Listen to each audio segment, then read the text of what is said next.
बिस्मिल्लाहिर्रहमानिर्रहीम। अस्सलाम वालेकुम। खुदा ताला पंहिंजे हबीब जे सदके में तव्हां सभिनी खे ख़ुशि रखे, आबाद रखे। मूंखे तव्हां वटि इलाही अॻु में अचिणो, लेकिन देर थी। हिते अचण खां पोइ जमायत सां, ॿारनि सां, बुज़ुर्गनि सां, सभिनी सां मिली मूंखे दिली ऐं तमामु ख़ुशी थी आहे। खुदा ताला तव्हांखे, तव्हांजी औलाद खे पंहिंजे हिफ्ज़ व अमान में रखे, पंहिंजे पनाह में रखे। हर आफ़त, हर तकलीफ़, हर मुसीबत सां खुदा ताला पंहिंजे तव्हांखे हिफ्ज़ व अमान में रखे। खुदा ताला हुज़ूर पाक जे सदके में तव्हांजे रिज़्क़ में, रोज़ी में बरकत अता फरमाए। जीअं त मां अॻु में बि जमायत खे चवंदो रहियो आहियां जो नंढे ॿारनि जी तव्हां संगा बदी न कयो, छो जो मां वटि काफ़ी शिकायत पहुतियूं आहिनि जो अगरि तव्हां कंहिंखे पंहिंजी धीउ ॾियो था, अञा शादी बि न थी आहे,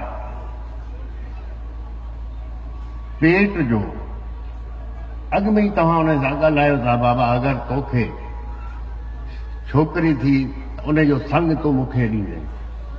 अञा शादी बि न थी आहे, निकाह बि न थियो आहे, त तव्हां पेट जो संग जो कीअं था ॻाल्हाए सघो? इहो तमामु ग़लति आहे। अगरि वालिद तव्हां सां ॻाल्हाए वियो आहे जो बाबा तोखे मां संग ॾींदुसि, 30 सालनि खां पोइ दुनिया में जो आयो आहे उन खे हिन दुनिया मां वञिणो बि आहे। 30 सालनि खां पोइ तव्हां उन माण्हू जे औलाद खे था झलियो, उन जे पुटनि खे था झलियो जो बाबा तुंहिंजो वालिद हे चई वियो, तंहिंजे करे संग असांखे वठी ॾियो। मां वटि अहिड़ी बि शिकायत आई आहे जो वालिद फौत थी वियो, उन खे उन शादी मां औलाद न थी, पुटनि खे झलियो वियो जो बाबा औलाद थिए न थिए, तव्हां असांखे भरे ॾियो। इन में पुटनि जो कहिड़ो ॾोह? इहो गैर शरई ॻाल्हियूं आहिनि। इन खां तव्हां ॿाहिरि निकिरो।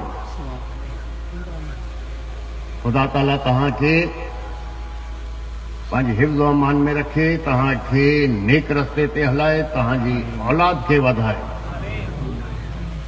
इहो नंढे ॿारनि जी महिरबानी करे संगा बंदी न कयो, इहो बिल्कुलु ग़लति आहे। जेसि ताईं छोकिरी वॾी नथी थिए, तव्हांजो छोकिरो वॾो नथो थिए, इन ॻाल्हियुनि खे छॾे ॾियो। अॻु में त कोशिशि कयो जो तव्हांजी औलाद पढ़े, अॻिते वधे, उन खां पोइ रिश्तनि जी ॻाल्हियूं कयो। ॿियो तव्हांखे छड़ो बिरादर में, छड़ो ख़ानदान में अगरि तव्हां रिश्ता कयो था, इहो त तव्हांखे साइंस भी प्रूव करे ॾिनो आहे। अगरि ख़ानदान में छड़ो संगा बंदी कंदव त अॻिते हली जो औलाद थींदी उन में काई न काई नुक्स थींदो आहे। वो जिस्मानी नुक्स हुजे, दिमाग़ी नुक्स हुजे, ख़ुदा रहम करे, इहो त तव्हांखे डॉक्टरनि साइंस ॿुधायो आहे जो ख़ानदान में अगरि छड़ो शादियूं कंदव त औलाद जो पैदा थींदी उन में काई न काई नुक्स रहिजी वेंदो। तंहिंजे करे पंहिंजे ख़ानदान खां ॿाहिरि संगाबंदी कयो। उन खां तव्हांजी मिटरी माइटरी वास्तेदारी वधंदी। जमायत में काई फ़र्क़ न रखो तव्हां, न मंगरे जो, न महर जो, न राजड़ जो, कंहिं शइ जो तव्हां फ़र्क़ु न रखो। दरगाह जी जमायत आहे, सभु हिकु आहे, तव्हांखे हिकु थी हलणो आहे। भले जमायत में सुखी माण्हू बि आहिनि, ग़रीब बि आहिनि, विचोलो तक बि आहे, हलणो सभिनी खे बराबरि आहे। इन में ई बरकत आहे। पंहिंजी औलाद जी तरबियत ते वध में वध ध्यानु ॾियो, उन्हनि जी तालीम ते ॾियो, छोकिरियुनि ते, पंहिंजी नियाणियुनि ते वध में वध तव्हां ध्यानु ॾियो, उन जी तरबियत ते, पढ़ाई ते। छो जे तव्हांजी छोकिरियुनि खे अॻिते हली पंहिंजो घर संभालणो आहे। अगरि तालीम न हूंदी, घर संभालणु अॼुकल्ह जे हालात में तमामु ॾुखियो आहे। तंहिंजे करे इहो शयूं तव्हां पंहिंजे ज़हन में रखो। ॿियो, हमेशा पंहिंजे पाड़े में इज़त, मोहबत, कुर्ब सां हलो। तव्हां वटि अक़लियत बि आहे, अक़लियत जी हमेशा तव्हां मदद कयो। ख़ुदा ताला इन जो तव्हांखे अजर ॾींदो, ख़ुदा ताला तव्हांखे वधाईंदो। ऐं हर नमाज़ में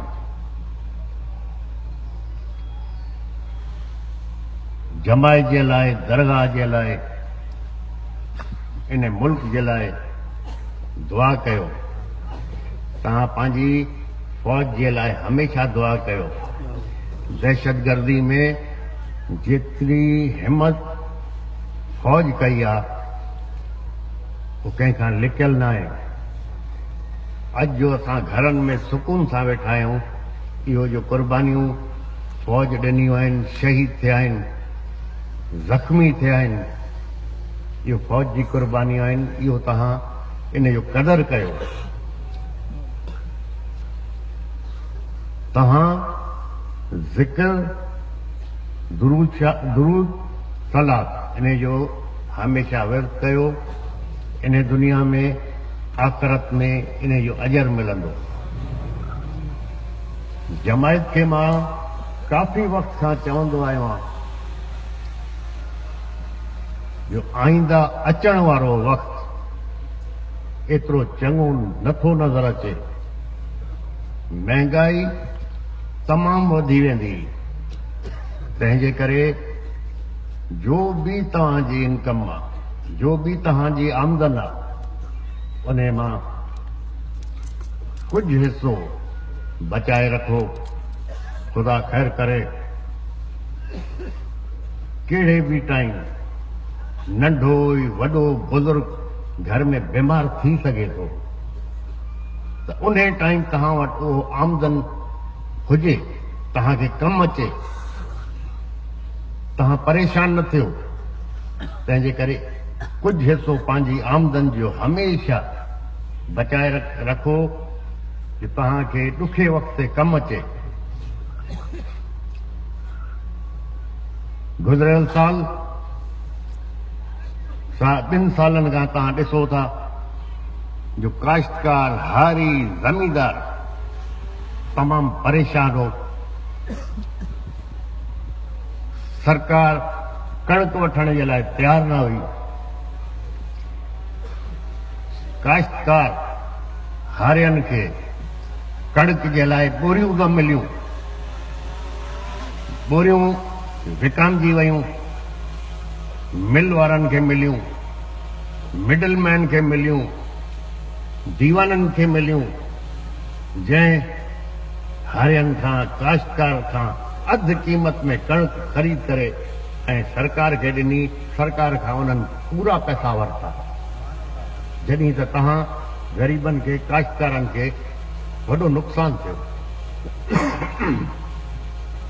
इन दफ़े तव्हां ॾिसो कमनि जो छा हाल आहे।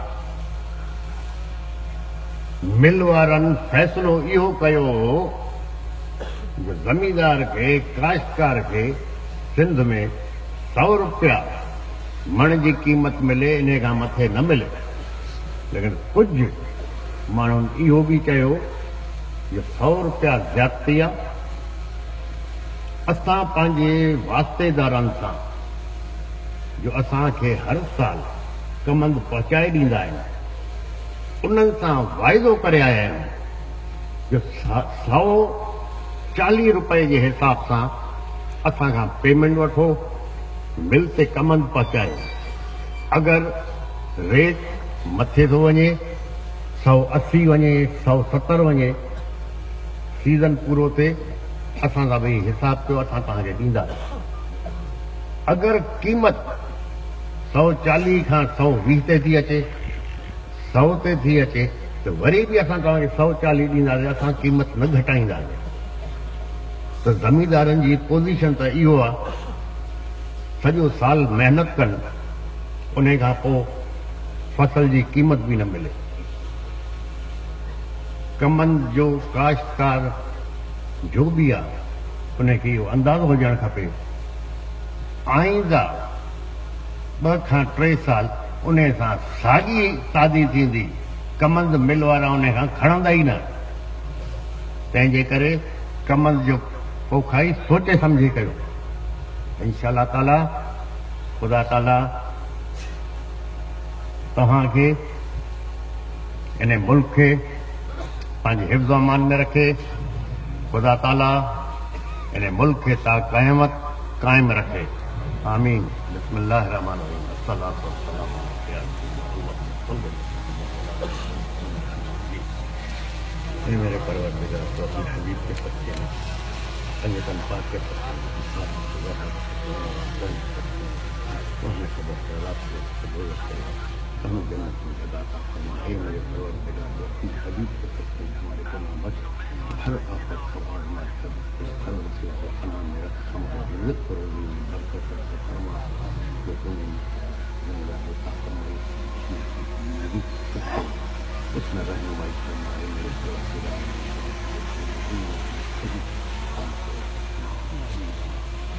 इलाहा इल्लल्लाह मुहम्मद रसूलुल्लाह। मेहरबानी।